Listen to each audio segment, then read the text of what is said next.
이 대통령이 청와대 수석급 참모진 11명 가운데 5명의 중폭 인사 개편에 나섰습니다.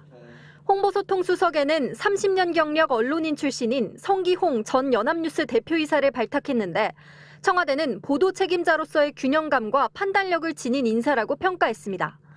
검찰개혁을 완수할 신임 민정수석으로는 법무부 인권국장과 서울 동부지검장을 지낸 한찬식 김앤장 변호사를 임명했습니다. 국정 2년차 공직사회의 책임성을 강화하고 중수청과 공수청 신설 등 검찰개혁을 차질 없이 완수할 것입니다. 사회수석에는 보건의료 전문가이자 민주노총 수석 부위원장 출신인 김경자 우석대 개건교수를 임명했고 국가안보실 1차장에 강건작 대통령직 속 미래국방전략위원회 위원, 3차장엔 송기호 현 경제안보비서관을 각각 선임했습니다. 다만 한 민정수석에 대해서는 이따른 검찰 김앤장 출신 인사 기용인데다 과거 문재인 정부 환경부 블랙리스트 수사를 지휘했다는 점을 두고 법력권인 조국혁신당 내에서도 우려되는 바가 매우 크다는 비판이 나왔습니다. 청와대는 권력기관 분립을 완성시킬 적임자로 판단했다며 이번 인선은 전반적으로 임기 2년차 국정동력을 위한 거라고 설명했습니다. 좀 더 개혁하고 좀 더 우리 스스로를 채찍질하는 데 게을리하지 않겠다는 저희들의 의지의 표명도 담겨 있다. 동시에 개각보다 이르고 중폭 이상으로 이뤄진 참모진 개편을 통해 6.3 지방선거 결과에 따른 후유증과 지지율 하락세 국면의 분위기 전환의 의도도 있는 것으로 풀이됩니다. MBC 뉴스 김정우입니다. 정치는 언제나 포용적이어야 합니다. 제가 빈말로 하는 게 아니고요. 듣기 좋자고 하는 게 아니고 그게 현실이에요. 이른바 명청 갈등에 대해 묻자 답 대신 여당의 역할을 설명하며 여당이 제 역할을 못하고 있다고 애둘러 지적한 셈입니다.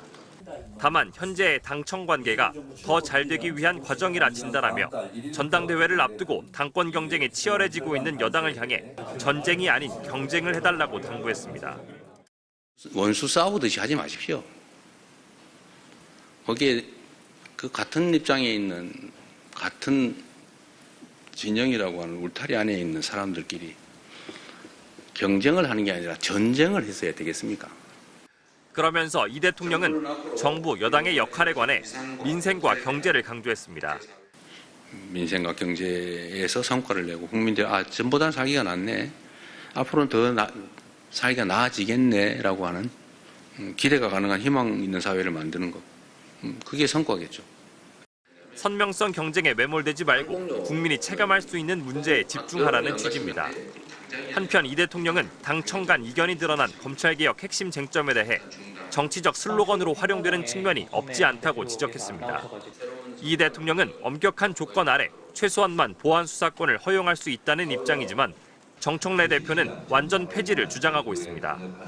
보안 수사권 문제에 대해 재차 수기를 당부한 이 대통령은 국회 논의를 따르겠다면서도 권한을 줬으니 책임도 질 것이라며 여운 있는 말을 남겼습니다.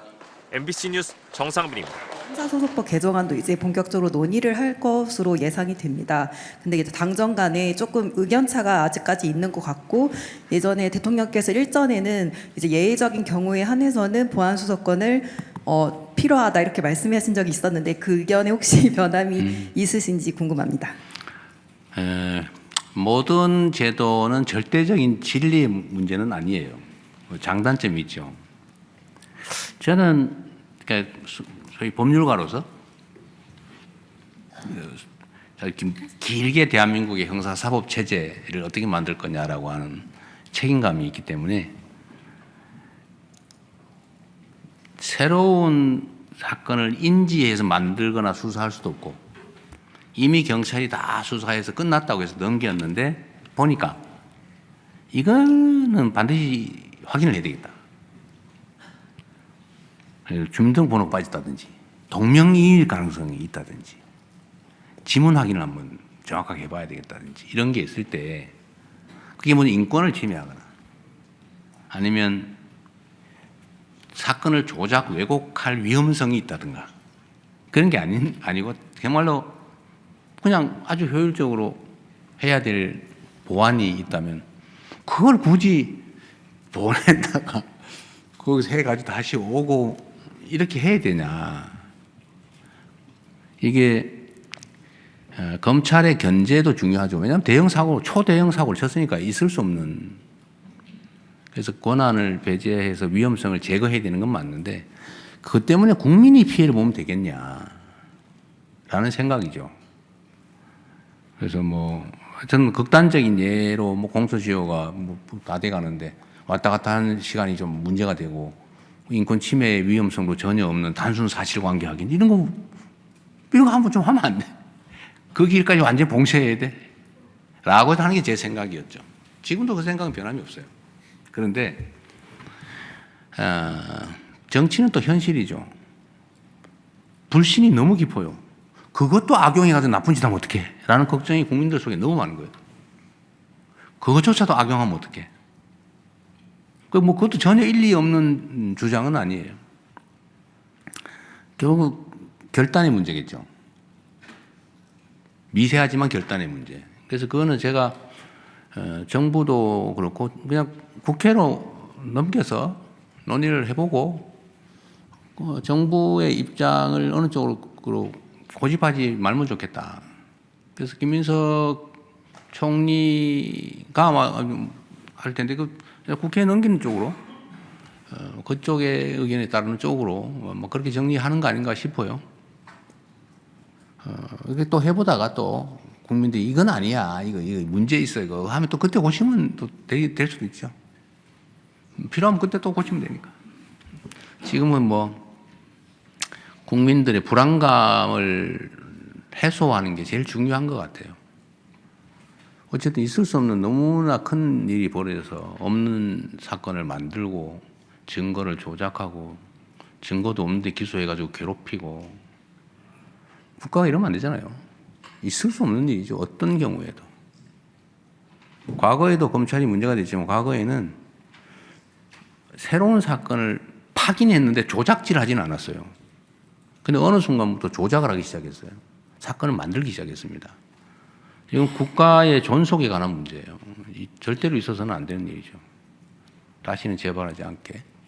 그 걱정들이 국민들 속에 있는 거예요. 또 그럼 어떡해. 싹 다 뺏어버려야 돼. 숟가락도 혹시 갈아가지고 칼 만들 수 있으니까 나무 젓가락도 혹시 어떻게 할지 모르니까 손으로 먹으라 그래. 라고 하는 생각까지 할 정도가 된 거예요. 참 슬픈 일이죠. 정치가 정상화되어야 됩니다. 그래서 일정한 선을 넘지 말아야죠. 그래서 제가 뭘 하더라도 선을 넘지 말자. 모든 영역에서. 금도라고 하는 게 있잖아요. 그래서 옛날에도 금도라고 하는 게 있었습니다. 이건 넘지 말아야 돼.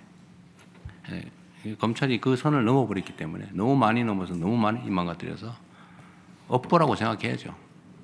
그래서 결과는 어쨌든 국회에 맡길 생각입니다.